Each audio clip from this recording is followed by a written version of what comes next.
welcome back to Time to Talk Hub with me, Fayahune, and Vanessa. I'll speak for her, but this is episode 5, and we're going to take this a bit more smoother because we understand that the last one, the body language, was a lot of facts, a lot of figures, and with everything going on and the world just going upside down, inside out, we thought we'll take this back and we'll make it a bit more free flow.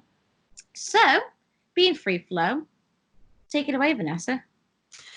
Yeah, so I wanted to kind of cover something a little bit more free flowing and a little bit more relaxed this week because, things are all up in the air again. And I know that people's anxiety from the feedback I've been getting from different community groups is, I'm struggling with anxiety. Especially seeing that people are messaging in and saying that their anxiety sort of in the more sort of senior brackets of 50 years plus has gone up, and I've had quite a few people say, it gets so much worse, and I'm sort of pensioner age and I've never had a problem with anxiety, but now obviously I am, and I don't know what to do, and it's, I think the situation of this year really has brought mental health into a lot of homes that perhaps never had sort of established mental health or bad mental health issues.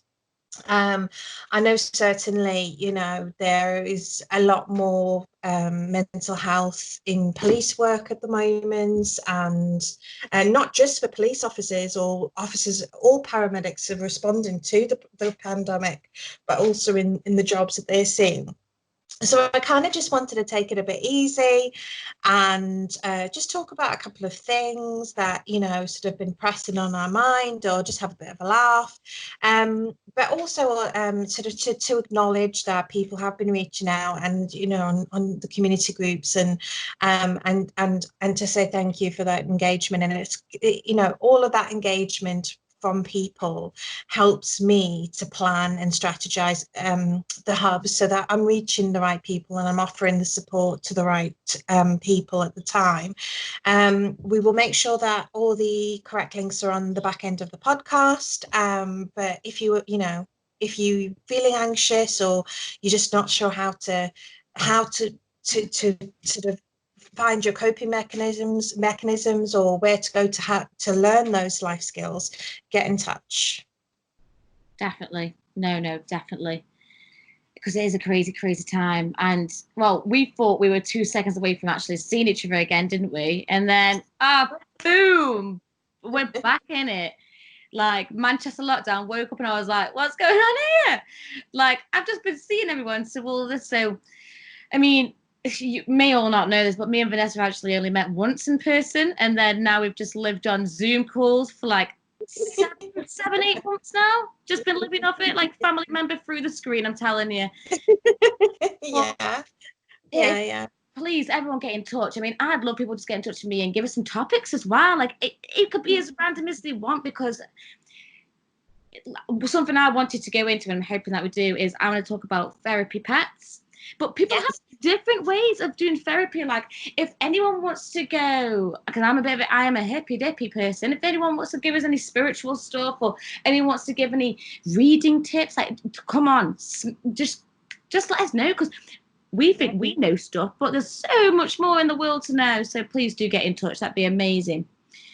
Yeah. So, I think this is it, and I think again it's trying to get the message over that I started the hub on the back of my own mental health illness and becoming unwell and being in crisis and being hospitalized, and I started it for every other person that is struggling with their mental health.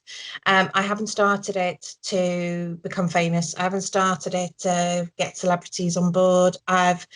I've not started it to make money off people. I started it because I believe that you shouldn't have to decide whether you want to live or die as to your mental health. There is support out there. I've been connecting with some amazing smaller charities that do more and possibly save more lives than some of your bigger charities. And I am absolutely, can I just say, loving the small charities that are focused towards men. There is a charity called the Bearded Fishermen, and they which I think is amazing. And they focus on taking sort of men out fishing, teaching them how to fish, to kind of find that sort of mindfulness and, you know, reconnecting with nature to help their mental health. There's a charity that focuses on fitness and working with people with mental health in gyms. So I have literally been working for every single person to find all of these amazing charities to kind of link you up and link with in your area. So, you know, please, you know, don't forget that we're not just doing the podcast for the fun of it. We're doing it to talk to every person out there that might be struggling with their mental health. Having said that, I think we should talk about therapy pets, because I watched something very interesting. But tell me about your therapy pet. Oh, you want to talk about mine, not Ted? Okay. Ted deserves his own sort of highlight, so we'll, because he's been quiet at the moment, we'll try and get in as much chatting as we can before he starts. Oh, thirties. I thought he was quiet. So my therapy pet is my cat called Itty Binny, and the reason why I got him is I was in college and I was really really poorly with my mental health. And it really got in the way of like everything. And I went to the doctors and we tried everything, and everything was just getting worse and worse. And then the doctor just came out with this thing of going, "Have you got any pets?" And my mum was like, "Yeah, we have got pets because we've always had pets."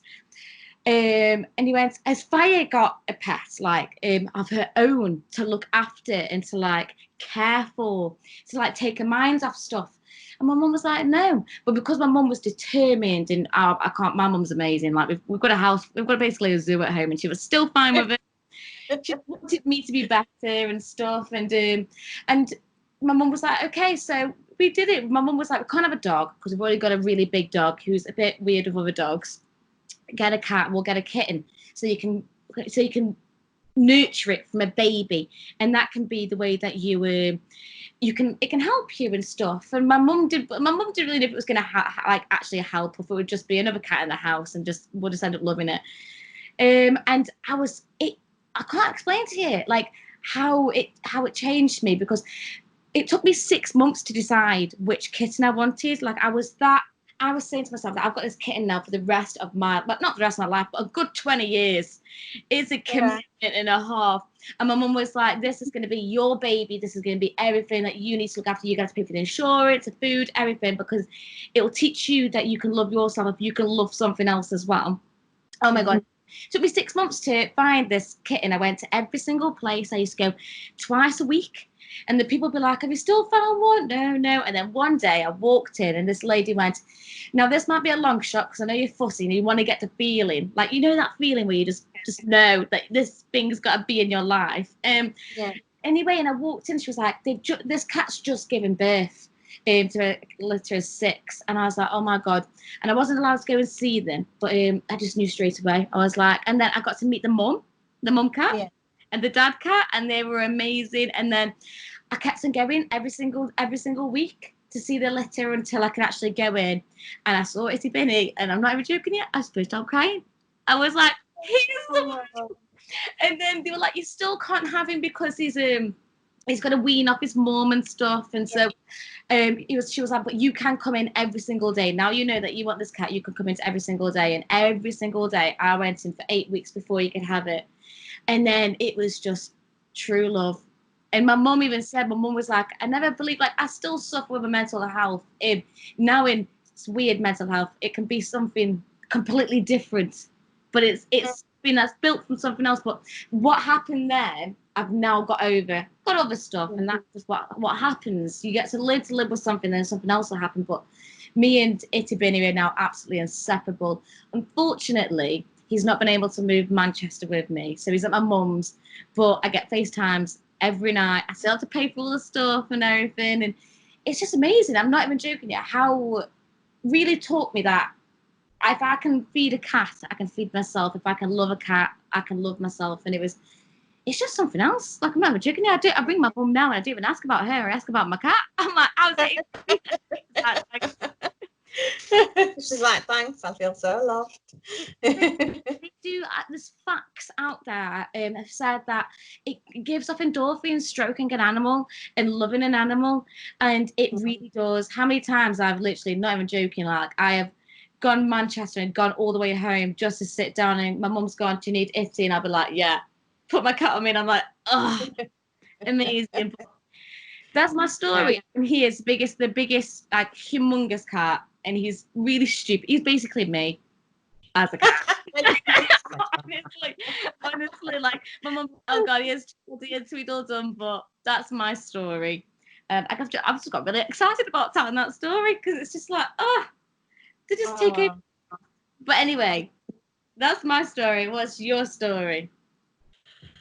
Yeah, so I think it wasn't long after I got out of hospital and I moved to my new house, and I was alone and in the house at the time, and I just kept thinking, oh, I started talking to myself.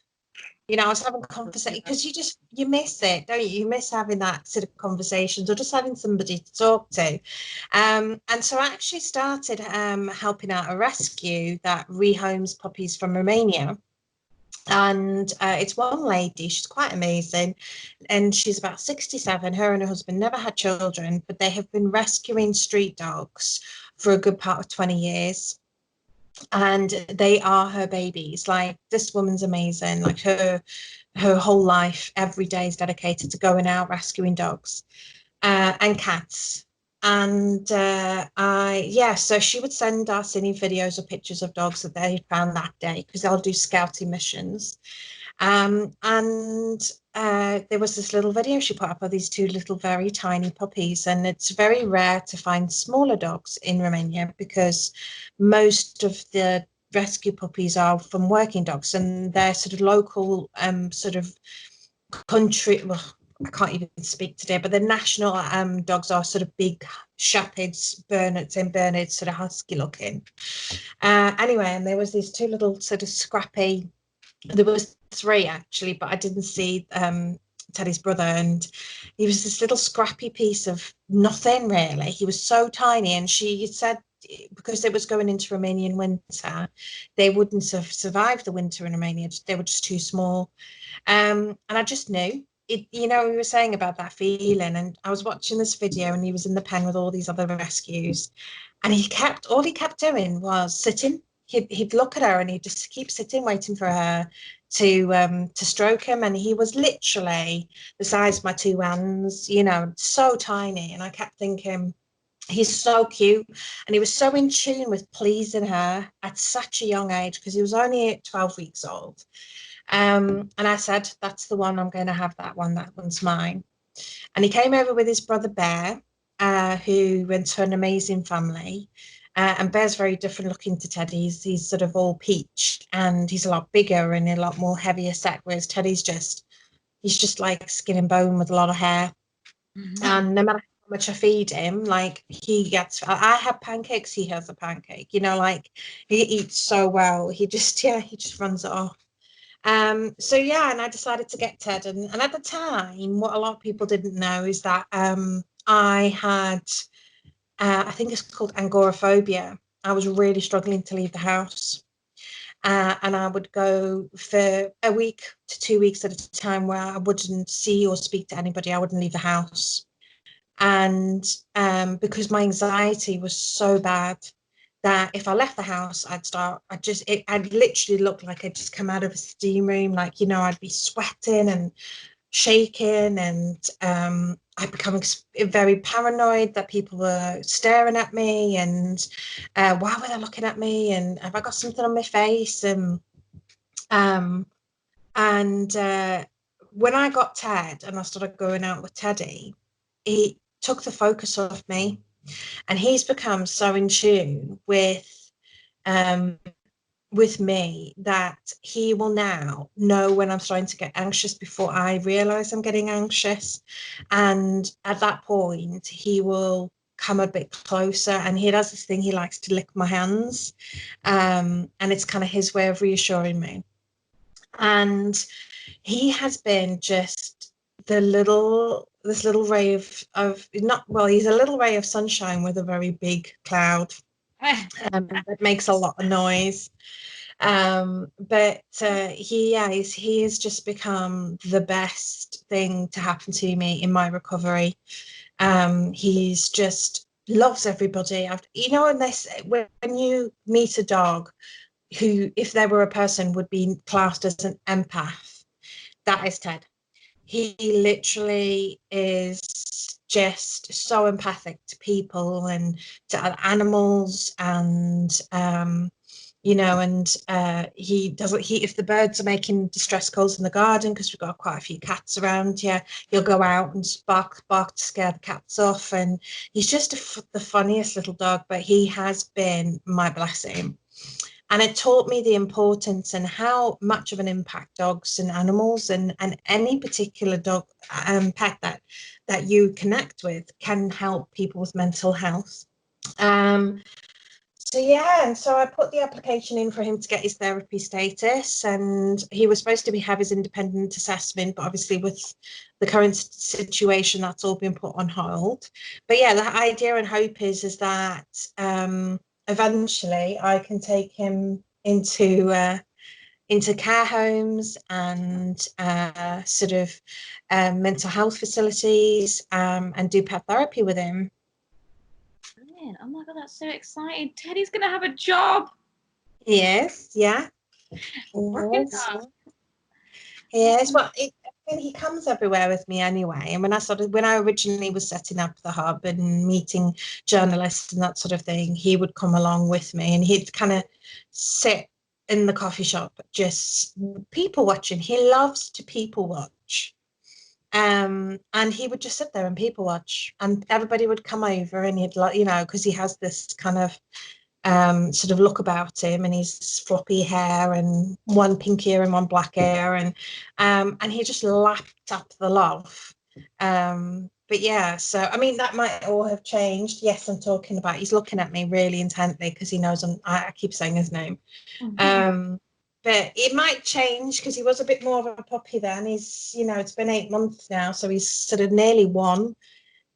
He might become like the devil incarnate now if I try and take him to a meeting. But no, he has been my best friend. And I did find myself the other day actually asking him really ridiculous questions, like sat working and it started raining.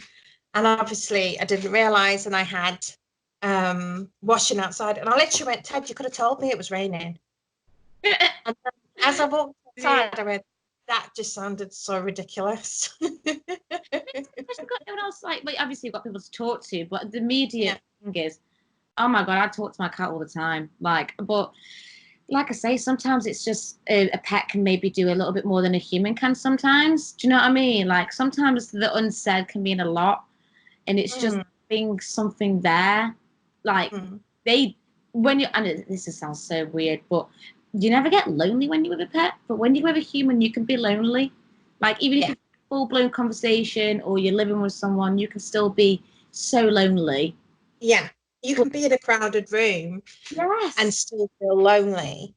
I think also the thing with pets is it's become ingrained in us as people and as a society that you don't talk about anything that isn't success and recognition and acknowledgement, and look at this is amazing, I'm having a brilliant life, and look at my successful life, I'm managing to go on holiday, and all of these things.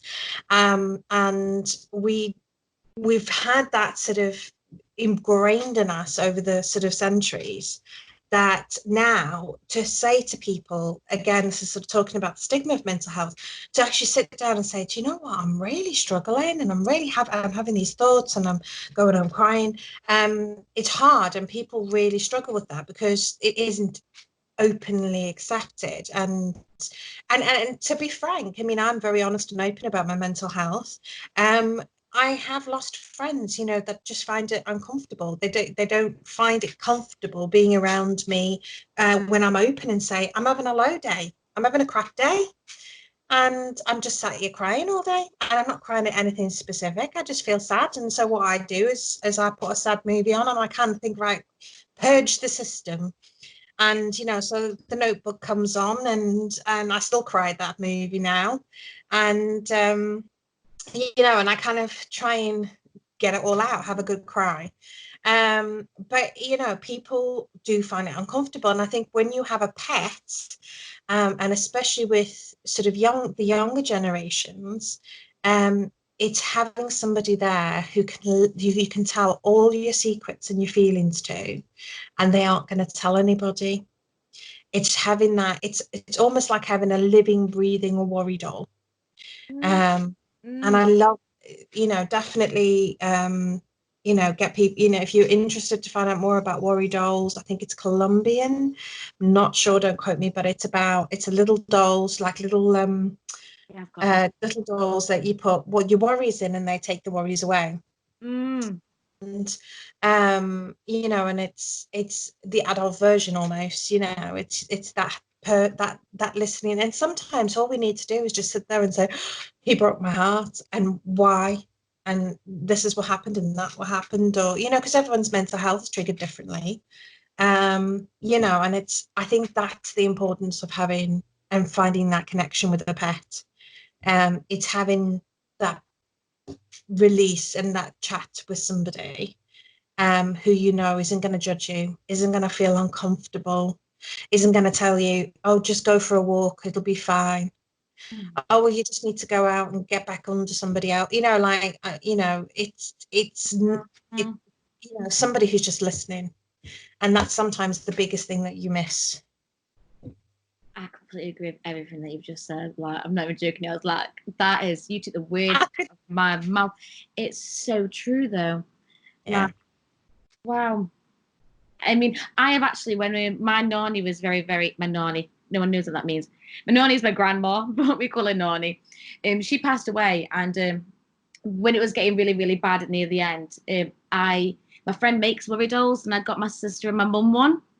And they both were like, "What the hell is this?" And I was like, "Because I was given one ages ago, years ago." And then they were like, "Oh, and they love it. Like my mum takes it everywhere. My sister has it in a purse. My mum has it on the car, like when she's driving, and Yeah.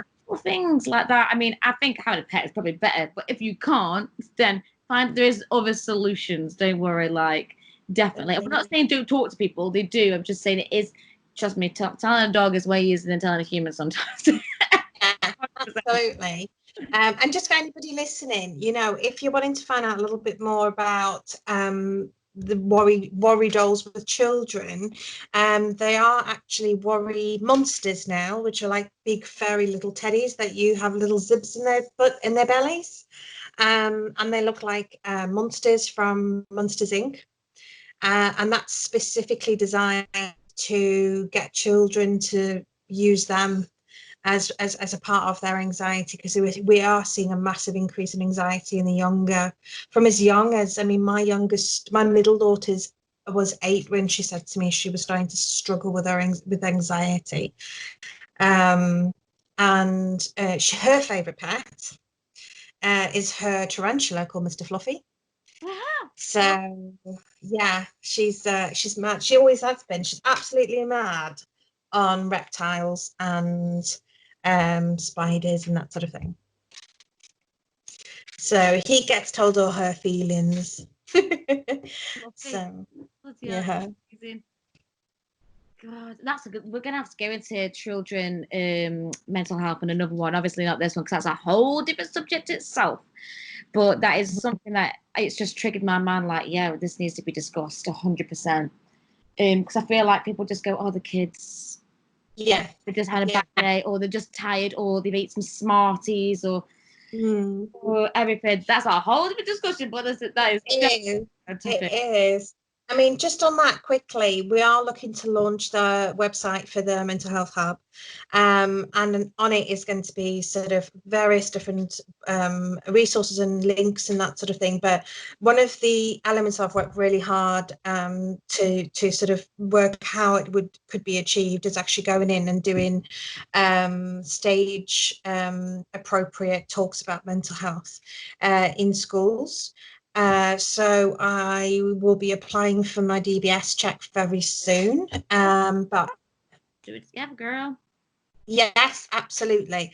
And you will be able to book sessions, and schools will be able to book the sessions through the website. And the public sector sessions, the mental health talks in the schools, the mental health talks within frontline services like the police, ambulance, fire service, that sort of thing, are all free. Um, and obviously the hub services, the advocacy services, also all free. Sounds brilliant. You've just can't. You've wrapped this one up. You have like that. You did very well. No, I like that's yeah. I feel like the next one we definitely need to talk about children's mental health, but also we've got some really good subjects coming up. We've got about sleep, because I feel like that's a really really good one. Yes. How people get over their bad days. What's the truth? Love that. So everyone, keep tuned. We have a lot coming up. We have, and I'm hoping a little birdie has gone out there, and I've had some interest from some athletes that will be known to the listeners and the readers that are interested in being involved and getting involved, and talking about how important mental health is. So watch this space, because we will be announcing them as they confirm that they're going to guest star on the podcast.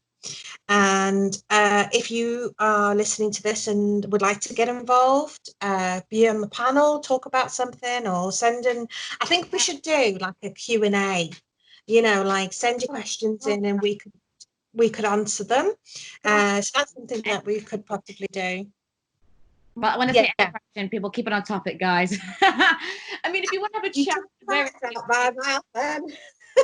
we're always here to have a chat anyway, if anyone ever needs anyone. I mean, I just don't shut up ever. Vanessa, you're pretty much the same. So